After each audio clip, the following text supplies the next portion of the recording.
किनभने यहाँ सर्टेज छ त त्यहाँ एउटा प्राइभेट हस्पिटलले दिएको छ सप्लाई नै गरेको छ हामीलाई एउटा पेसेन्ट भनेपछि चाहिँ हामीलाई कति सिलिन्डर चाहिन्छ कति सिलिन्डर चाहिन्छ सेल्फोन सप्लाई त भन्ने एकदम गाह्रो छ फेरि हामीलाई यहाँ भयो भने हामीले अर्डर पनि दिएको छ एउटा मेजर इन्स्टिट्युटसँग भयो भने हामीले तुलसी रोड भयो अन्त भयो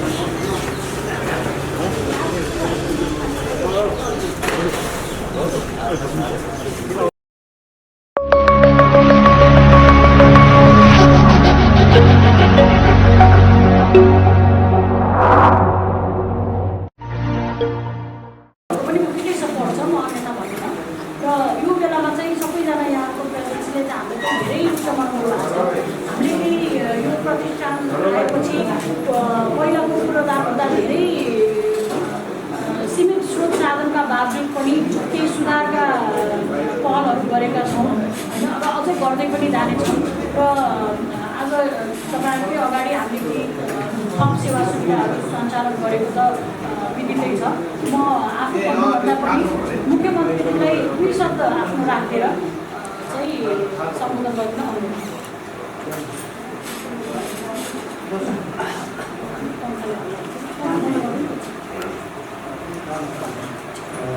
राति स्वास्थ्य विज्ञान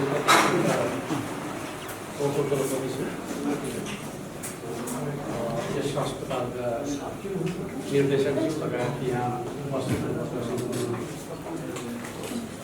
चिकित्सकहरू सहभागी हुनुभएका सहभागी महानुभावहरू सबभन्दा पहिले त म तपाईँहरू सबैलाई आफ्नो तर्फबाट प्रदेश सरकारको मुख्यमन्त्री परिषद हार्दिक स्वागत गर्न चाहन्छु अभिवादन व्यक्त गर्न चाहन्छु यति बेला हामी एउटा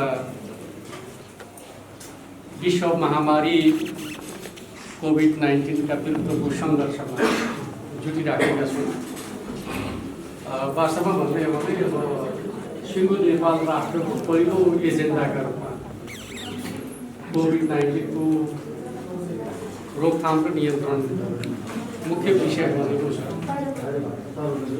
र हामीले हाम्रो प्रदेशमा कोभिडको परीक्षणलाई महत्त्व दिएर चाहिँ तीनवटा अस्पतालहरूमा चाहिँ कोभिडको परीक्षण आरम्भ गरेका छौँ त्यसमध्ये राष्ट्रिय स्वास्थ्य विज्ञान प्रतिष्ठान पनि एउटा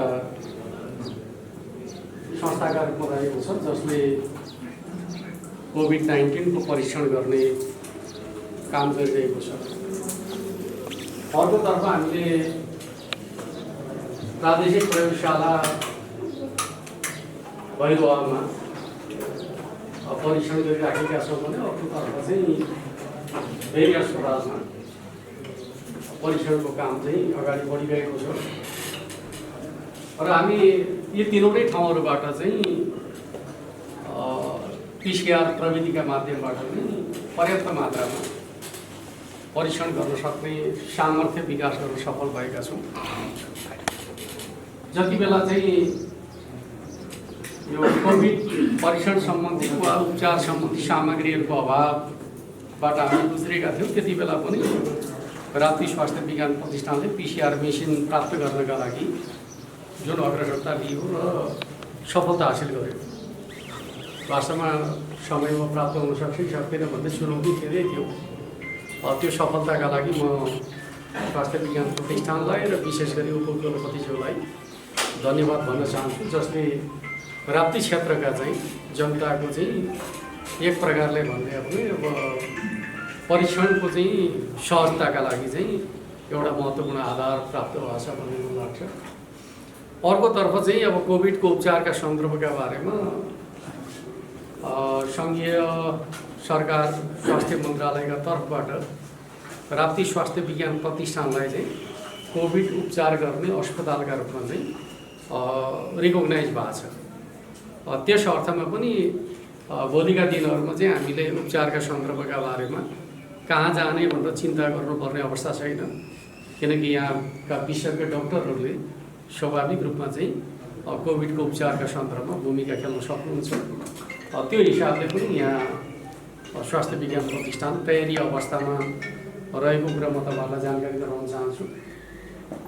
अर्कोतर्फ चाहिँ अब स्वाभाविक रूपमा स्वास्थ्य विज्ञान प्रतिष्ठानको अर्थ के हो त भन्दाखेरि चिकित्सा शिक्षा र सेवा दुईटा त्यसका अनिवार्य कम्पोनेन्ट हुन्। वास्तवमा स्वास्थ्य विज्ञान प्रतिष्ठानहरूले चाहिँ सम्बन्धित क्षेत्रका चाहिँ जनतामा देखा पर्ने सम्भावित रोगहरूको पनि अनुसन्धान गर्ने सामर्थ्य राख्नुपर्छ। अनुसन्धानको काम पनि एउटा महत्त्वपूर्ण विषय हुने गर्छ। यद्यपि हामी कहाँ चाहिँ अनुसन्धानका पक्षहरू अत्यन्त कमजोर छन्। भविष्यमा हामीले त्यसलाई बढाएर लानुपर्ने हुन्छ, किनकि हामी कहाँ कुन प्रकृतिको चाहिँ रोगहरूको चाहिँ बढी सम्भावना छ त्यसका आधारमा केन्द्रित भएर चाहिँ अस्पतालहरूको व्यवस्थापन गर्नुपर्ने हुन्छ। त्यो चिज चाहिँ स्वाभाविक रूपमा अनुसन्धान प्रक्रियाले चाहिँ बढी प्रभावित गर्छ भन्ने मलाई लाग्छ। जस्तो कि अब थारू समुदायका बिचमा एउटा विशेष प्रकारको सिकलेसको जुन प्रकारको समस्या देखा पर्यो, त्यो चाहिँ एक प्रकारले अनुसन्धानबाटै प्राप्त भएको चिज हो।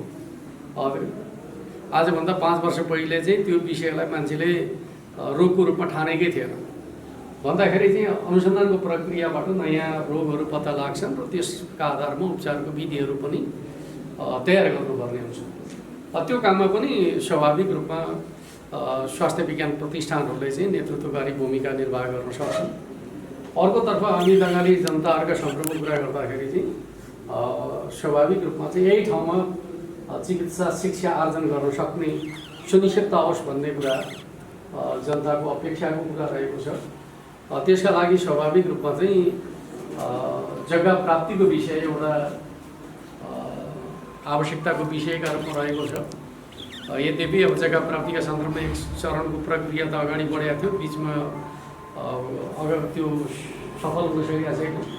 म चाहिँ के अनुरोध गर्छु भन्दाखेरि स्वास्थ्य विज्ञान प्रतिष्ठानले चाहिँ चिकित्सा शिक्षाका सन्दर्भमा चाहिँ जग्गा प्राप्ति गरिकन चाहिँ अगाडि बढ्यो भने त्यसका आधारमा पूर्वाधार विकासका सन्दर्भमा म आफ्नो तर्फबाट चाहिँ प्रयास गर्नेछु भन्ने कुरा यहाँ राख्न चाहन्छु, किनकि बङ्गाली जनताको चाहना भनेकै एउटा बलियो पूर्वाधारसहित चिकित्सा शिक्षा चाहिँ प्रदान गर्ने कुरामा राप्ती स्वास्थ्य विज्ञान प्रतिष्ठान सफल हुनुपर्छ भन्ने लाग्छ। अर्कोतर्फ चाहिँ स्वास्थ्य विज्ञान प्रतिष्ठान घराइमा स्थापना भइसकेपछि अब रिफर गर्ने कुरा चाहिँ अन्त्य हुनुपर्छ भन्ने लाग्छ। प्रायः हाम्रो चाहिँ कामको समस्या के छ भन्दाखेरि चाहिँ रिफर सेन्टरका रूपमा चाहिँ काम गर्नु पर्यो विगतमा। अब हामीले चाहिँ रिफर गर्ने होइन, रिफर भएका बिरामीहरूलाई एक्सेप्ट गर्ने हो। अरू ठाउँबाट चाहिँ रिफर भएका बिरामीहरूलाई उपचार गर्ने ठाउँ कहाँ भन्दाखेरि चाहिँ राप्ती स्वास्थ्य विज्ञान प्रतिष्ठान हो भन्ने मान्यतालाई स्थापित गर्नु जरुरी छ। त्यस अर्थमा विशेषज्ञ सेवा चाहिँ विस्तार गर्ने र त्यस प्रकारको सेवा प्रदान गर्ने कुरा चाहिँ गर्नुपर्छ भन्ने मलाई लाग्छ। त्यसका लागि स्वाभाविक रूपमा अहिलेको हाम्रो पूर्वाधार चाहिँ अपर्याप्त छ, किनकि पूर्वाधार बिना चाहिँ विशेषज्ञ सेवा प्रदान गर्ने कुरा सहज हुँदैन। एक प्रकारले चाहिँ मेरो चाहिँ भिसी साहबसँग के अनुरोध छ भन्दाखेरि यसको एउटा सामग्रिक मास्टर प्लान बनाएरै चाहिँ पूर्वाधार विकास गर्नुपर्छ। मैले हेर्दाखेरि धेरै चाहिँ अब खण्ड खण्डमा कम बजेट हुँदाखेरिको परिणाम होला भन्ने लाग्छ। साना साना टहरहरू धेरै बनाएर चाहिँ ठाउँ धेरै अकुपाई हुने। तर अस्पतालका सन्दर्भको मेरो चाहिँ आफ्नो बुझाइ के छ भन्दाखेरि अस्पतालको भौतिक वातावरण आफैमा बिरामीका लागि चाहिँ म यो राम्रो ठाउँमा आएँ भन्ने कुराको अनुभूति गराउने खालको हुनुपर्छ। किनकि बाहिरी वातावरणले मानिसहरूलाई प्रेरित गर्छ। रोग निको पार्नका लागि उसभित्रको आत्मबल पनि महत्त्वपूर्ण पक्ष हो। त्यो आत्मबल बलियो बनाउनका लागि चाहिँ बाहिरी वातावरणहरू पनि राम्रो हुनुपर्छ। त्यस अर्थमा चाहिँ हामीले चाहिँ पूर्वाधारका नाममा जथाभावी संरचना निर्माण गर्ने कुरा भन्दा व्यवस्थित संरचना निर्माण गर्ने र खुला ठाउँ पर्याप्त राख्ने र एउटा सुन्दर बगैँचाको निर्माण गर्ने खालको कुरा गर्दाखेरि उपचारमा एक प्रकारले सहयोग पुग्छ भन्ने मलाई लाग्छ। यहाँ विशेषज्ञ डक्टरहरू हुनुहुन्छ, धेरै ठाउँका अनुभवहरू उहाँहरूसँग छन्। त्यस अर्थमा यो चिजलाई पनि ध्यानमा राखेर चाहिँ एउटा व्यवस्थित कार्ययोजनाका साथ अगाडि बढ्नुभयो भने त्यसमा चाहिँ अब मुख्यमन्त्रीको हैसियतमा मेरो हरदम सहयोग रहनेछ। अर्को कुरा, अब स्वाभाविक रूपमा राप्ती स्वास्थ्य विज्ञान प्रतिष्ठानसँग जोडिएर स्थानीय विवादहरू बेला बखत देखिने गरेका छन्। मेरो चाहिँ अब नेतृत्वको हैसियतमा चाहिँ उपकुलपतिज्यूसँग के आग्रह हुन्छ भन्दाखेरि स्थानीय विवादबाट माथि उठ्नुपर्छ भन्ने लाग्छ। किनकि मूल नेतृत्व स्थानीय विवादबाट माथि उठ्यो भने मात्रै हामीले चाहिँ विकास निर्माणका कामहरूलाई प्रभावकारी ढङ्गले अगाडि बढाउन सक्छौँ। स्थानीय विवादमा अल्झियो भने के हुन्छ भन्दाखेरि जति फराकिलो दायरामा सहयोग प्राप्त गर्नुपर्ने हो त्यो सहयोग प्राप्त गर्न चाहिँ कठिन हुन्छ। यो कुरा चाहिँ हाम्रा राप्ती स्वास्थ्य विज्ञान प्रतिष्ठान स्थापना भएदेखिका समस्याहरूका हामी सबै भुक्तभोगी छौँ। त्यस अर्थमा मेरो चाहिँ अनुरोध के छ भन्दाखेरि नेतृत्व चाहिँ स्थानीय विवादबाट माथि उठ्ने हो भने त्यो चिज सम्भव छ भन्ने मलाई लाग्छ। त्यस कुराका लागि उपकुलपतिज्यूले आफैले अगुवाई गर्नुहुनेछ। यो चाहिँ विवादबाट मुक्त एउटा चाहिँ साझा सबैको एउटा संस्थाका रूपमा राप्ती स्वास्थ्य विज्ञान प्रतिष्ठानलाई देख्न चाहन्छन् बङ्गाली जनता। त्यसमा सबैले सहयोग पनि गर्नुपर्छ। किनकि यो ठाउँ बनाउने भने चाहिँ यो चाहिँ पदाधिकारीहरूको मात्रैको जिम्माको कुरा होइन, स्थानीय समुदायको पनि सरकारको कुरा हो। स्थानीय समुदायले चाहिँ हार्दिकतापूर्ण ढङ्गले सहयोग गर्नुपर्छ, तब मात्रै संस्था बलियो हुन्छ। त्यो कुरामा पनि सबै राजनैतिक दलहरू सङ्घ संस्थाहरूको ध्यान जानु जरुरी छ भन्ने कुरा म राख्न चाहन्छु। किनकि संस्था बलियो भयो भने त्यो सबैका लागि सहयोगी हुन्छ। अहिले हामीले जसरी चाहिँ कोभिडका सन्दर्भका बारेमा परीक्षणको एउटा सुविधा प्राप्त गरेका छौँ, यो संस्था भएकै कारणले प्राप्त गरे हो। यो संस्था हुँदैन थियो भने त्यो सुविधा प्राप्त गर्नु कठिन हुन्थ्यो। यो चिजलाई पनि हामी सबैले ध्यानमा राखेर चाहिँ संस्थालाई बलियो बनाउने कुराहरूमा जनस्तरबाट पनि सहयोग हुनुपर्छ भन्ने मेरो आग्रह पनि यहाँ प्रस्तुत गर्न चाहन्छु। आज अब हामीले स्वाभाविक रूपमा आइसियु सेवा को शुभारम्भ गरेका छौँ। यद्यपि अझै अब अपरेसन थिएटरहरू व्यवस्थित गर्न बाँकी नै छ। भविष्यमा ती व्यवस्थित हुनेछन् र नियमित रूपमा चाहिँ हामी आइसियु सेवालाई सफल रूपमा कार्यान्वयन गर्न सक्नेछौँ। यद्यपि अहिले चाहिँ अब कोभिडसँग जोडिएर पनि अब हामीले तयारी अवस्थामा बस्नुपर्ने छँदैछ।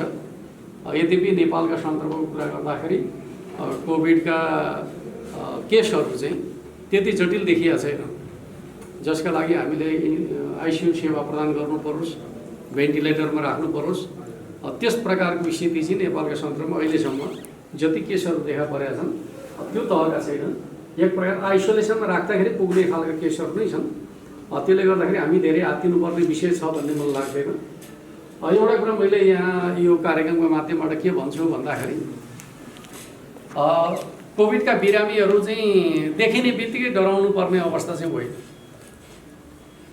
कोभिड सङ्क्रमण भनेको चाहिँ सम्पर्कमा आएपछि मात्रै हुने हो। त्यस अर्थमा कोभिडको सङ्क्रमणको कुरा चाहिँ त्यो चाहिँ यो चाहिँ हावाबाट चाहिँ स्वतः चाहिँ सङ्क्रमण हुँदै फैलिँदै जाने भन्ने होइन। बिरामीको सम्पर्कमा पुग्दाखेरि असुरक्षित ढङ्गले बिरामीको सम्पर्कमा जानेहरूलाई मात्रै सङ्क्रमण हुने हो। कुनै पनि कमी गर्दैन भने सङ्क्रमण हुँदैन। सुरक्षाका पर्याप्त चाहिँ मेजरमेन्ट प्रयोग गरिन्छ, उपचारमै भने पनि सङ्क्रमण हुँदैन। र अरू व्यक्तिका हकमा पनि के हो त भन्दाखेरि चाहिँ व्यक्तिको सम्पर्कमा जाँदैनौँ भने हामी चाहिँ सङ्क्रमित हुँदैनौँ। तर कस्तो छ भने बिरामी नहुन्जेलसम्म हामी हेलचक्राइ गर्छौँ। अहिले पनि अब म कस्तो देख्छु भन्दाखेरि नजिकमै हामी हिँडिराखेका छौँ, मास्क घाँटीमा झुन्डाइराखेका छ, लगाउनु पर्ने ठाउँमा मास्क लगाइराखेका हुँदैन। त्यो चाहिँ मास्क देखाएर कोभिडको सङ्क्रमणबाट जोगिने होइन, लगाउनै पर्छ र डिस्टेन्स मेन्टेन गर्नै पर्छ। अब डिस्टेन्स मेन्टेन गर्ने काम गरिएन भने अब सँगै भएको साथी चाहिँ अब हट्टाकट्टा छ के न हो के होला र भन्ने कुरा ठान्न भएन, किनकि हरेक मान्छे सङ्क्रमणको भाग हुन सक्छ भन्ने कुरा ठान्नुपर्छ। जसको ट्राभल हिस्ट्रीका बारेमा तपाईँ जानकार हुनुहुन्छ, ऊ असुरक्षित ठाउँमा गएको छैन भन्ने छ भने सँगै व्यवहार गर्दा फरक पर्दैन। तर कुनै व्यक्तिको ट्राभल हिस्ट्रीका बारेमा तपाईँ जानकार हुनुहुन्न र उसँग तपाईँको भेटघाट भयो भने तपाईँले 1 मिटरको दूरी कायम राख्नै पर्छ। त्यो कुरामा तपाईँले ध्यान दिनु भएन भने तपाईँ आफै जोखिममा पर्नुहुन्छ र तपाईँले समुदायलाई पनि जोखिममा पार्नुहुन्छ। यो कुरामा पनि तपाईँहरू सबैले ध्यान दिनुपर्छ भन्ने कुरा राख्न चाहन्छु। अर्कोतर्फ हामी क्वारेन्टाइनको व्यवस्था गर्छौँ, एक प्रकारले भन्दाखेरि चाहिँ समुदायमा सङ्क्रमण नगरोस् भन्नका लागि चाहिँ आशङ्कित व्यक्तिहरूलाई क्वारेन्टाइनमा राख्छौँ। तर क्वारेन्टाइनभित्र पनि दूरी कायम गर्ने कुरामा हेलचक्राइ भएको छ। अहिले कतिपय ठाउँमा क्वारेन्टाइनभित्र चाहिँ समूहमै सङ्क्रमण भएको देखिएको छ। त्यसले गर्दाखेरि चाहिँ मेरो आग्रह के छ भन्दाखेरि क्वारेन्टाइन राखिएका ठाउँहरूमा पनि दूरी कायम गर्नु पर्यो अनिवार्य रूपमा। परीक्षणभन्दा पूर्वका आइसोलेसनमा बस्नुभएका बिरामीहरूले पनि दूरी कायम गर्नै पर्यो। परीक्षण पछाडि के देखिन्छ भन्ने खालको कुरा त्यो चाहिँ टुङ्गो लाग्यो हुँदैन। यदि म सङ्क्रमित हुनुभएको रहेछ भने अरूलाई सरिहाल्छ, त्यस अर्थमा उहाँहरूले पनि दूरी कायम गर्नै पर्यो। र चिकित्सकहरूले स्वाभाविक रूपमा चाहिँ अब प्रमाणित भएका चाहिँ सङ्क्रमित बिरामीहरूको उपचार गर्ने कुराका सन्दर्भमा चाहिँ सुरक्षा सामग्रीको प्रयोग अनिवार्य रूपमा गर्नै पर्यो। अब म चाहिँ चिकित्सक हुँ, के हुन्छ भन्ने कुरा ठान्न भएर यसले चाहिँ धनी गरिब युवा वयस्क कसैलाई छोड्दो रहेछ। उसले कसैलाई चिन्दैन, यो ठुलो मान्छे भन्नु पनि चिन्दैन, यो चाहिँ निर्दोष छ भन्नु पनि चिन्दैन। त्यस अर्थमा चाहिँ यो सबैका लागि जोखिम हो भन्ने कुरालाई हामी सबैले बुझ्नु जरुरी छ। त्यस अर्थमा यो काम खास गरी मेरो चाहिँ आग्रह के छ भन्दाखेरि राप्ती स्वास्थ्य विज्ञान प्रतिष्ठानले पनि कोभिड सम्बन्धी जनचेतनामूलक काममा पनि अगुवाई गर्नुपर्छ। किनकि यो एउटा चाहिँ इन्स्टिच्युट हो, उसले चाहिँ जनताको स्वास्थ्यका सन्दर्भमा कहाँ के गर्नुपर्छ भन्ने कुराका सन्दर्भमा आफै जिम्मेवार र जवाबदेही बनेर चाहिँ जहाँ कमी देखिन्छ त्यसको बारेमा हस्तक्षेप गरिहाल्नुपर्छ, सचेत बनाइहाल्नुपर्छ। त्यो हिसाबले पनि हामीले ध्यान दिनुपर्छ भन्ने मलाई लाग्छ। अब हामी कहाँ कस्तो छ भन्दाखेरि बिरामीलाई ओसार पसार गर्नै डराउने खालको कुरा छ, एम्बुलेन्सहरूले बोक्न नमान्ने। तर म के भन्छु भन्दाखेरि चाहिँ त्यति साह्रो आत्तिनुपर्ने विषय चाहिँ होइन। जब हामी सुरक्षा सतर्कता अपनाउँछौँ भने केही फरक पर्दैन। त्यसलाई चाहिँ स्वाभाविक रूपमा प्रयोग भएका चिजहरूलाई पुनः चाहिँ त्यसलाई एक प्रकारले डिसइन्फेक्सन गर्न सकिन्छ। एकपल्ट प्रयोग गर्यो भने चाहिँ बर्बादै हुन्छ भन्ने खालको कुरा होइन। बिरामी बोक्यो भने त्यसलाई चाहिँ भाइरसलाई नष्ट गर्ने विधिहरू छन्, नष्ट गरेर फेरि पुनः चाहिँ जस्ताको तस्तै बनाउन सकिहालिन्छ। त्यस अर्थमा यस्ता कुराहरूमा चाहिँ जुन समाजमा एक खालको भय छ, त्रास छ, त्यो चिजलाई पनि हामीले अन्त्य गर्नु जरुरी छ भन्ने मलाई लाग्छ। एउटा कुरा मैले तपाईँहरूलाई चाहिँ कोभिडका सन्दर्भमा के भन्छु भन्दाखेरि बिरामीहरू त डराउनै भएन। म त बिरामीहरूलाई त भाग्यमानी ठान्छु, किनकि उनीहरू चाहिँ पहिचान भइसकेपछि अब उनीहरू चाहिँ सुरक्षित हुन्छन् र वास्तवमा भन्दै हो भने अब एकपटक उनीहरूले चाहिँ कोभिडलाई जित्यो भने चाहिँ त्यसपछि फेरि कोभिडले उनीहरूलाई आक्रमण गर्दैन। आक्रमण गरिहाल्यो भने पनि उनीहरूले त्यसलाई सामना गर्ने सामर्थ्य राख्छन्। बरु चाहिँ सङ्क्रमण नभएका मान्छेहरूका हकमा चाहिँ हरदम जोखिम रहिरहन्छ। सङ्क्रमित व्यक्तिहरूका हकमा चाहिँ सङ्क्रमित भएर उसले रोगलाई जित्न सक्यो भने त्यसपछि सधैँका लागि यो भाइरसबाट ऊ चाहिँ सुरक्षित हुन्छ। त्यस अर्थमा चाहिँ सङ्क्रमित व्यक्तिहरूले पनि चिन्ता गर्नु पर्दैन, मात्रै सतर्कता अपनाउने कुरा हो। समुदायमा नसरोस् भन्ने कुरामा ध्यान दिने कुरा सङ्क्रमित व्यक्तिको दायित्वको कुरा हो र एउटा निश्चित प्रकारको आइसोलेसनमा बसेर उपचार गर्ने कुरा उसको जिम्मेवारीको कुरा हो। राज्यले निःशुल्क उपचारको प्रबन्ध गरेकै छ। कसैले पनि के चिन्ता गर्नु पर्दैन भन्दाखेरि चाहिँ मलाई लाग्यो भने के होला भनेर चिन्ता गर्नु पर्दैन, राज्यले त्यसको जिम्मा लिन्छ। एउटा बिरामीका लागि चाहिँ परीक्षणमा मात्रै भन्नुहुन्छ भने कम्तीमा 30 देखि 40 हजार रुपियाँ त परीक्षणमा मात्रै खर्च हुन्छ। एकपटकको PCR परीक्षण भनेको चाहिँ करिब 10-12 हजारको खर्च हो। 3 पटक 4 पटकसम्म परीक्षण गरेर मात्रै बिरामी निको भएको नभएको पत्ता लाग्छ।